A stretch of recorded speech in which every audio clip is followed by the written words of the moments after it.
Pjevačica Zorica Brunslik nakon operacije i perioda oporavka vratila se na snimanje popularnog muzičkog takmičenja Pinkove zvijezde na veliko oduševljenje svih prisutnih.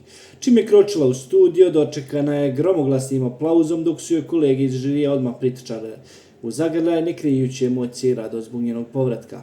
Brunslikova se od danas ponovo nalazi u ulozi člana žirija, a tokom njenog odsustva mijenjao ju je suprug Miroljub Aranđelović-Kemiš, koji joj je ujedno bio najveća podrška tokom teškog perioda. Njeno zdravstveno stanje danima je brinulo kolege i javnost, ali njen današnji dolazak pokazao je da je najteži dio iza nje. Pjevačica je istekla da se osjeća odlično, što je i potvrdila svojim izgledom i energijom kojom je zračila. Članovi žirija nisu krili oduševljenje, uslijedili su poljupci, zagrljaj i snažan aplauz koji je odjekivao studijom, stvarajući emotivnu atmosferu kakva se rijetko viđa.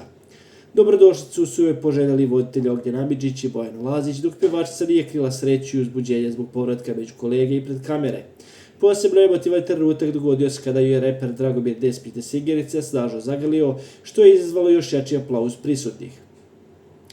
Zorica je zablistala u upečatljivom šararom odijelu žute štikle, dok je kosu vezala u visoki rep, čime je dodatno glasila svoj prepoznatljivi stil. Na snimanje je stigla u pratnji supruga Kemiša, koji se nije odvajao od nje, jasno pokazujući koliko joj je bio oslanac tokom cijelog procesa oporavka, ali i sada kada se trijumfalno vratila na scenu.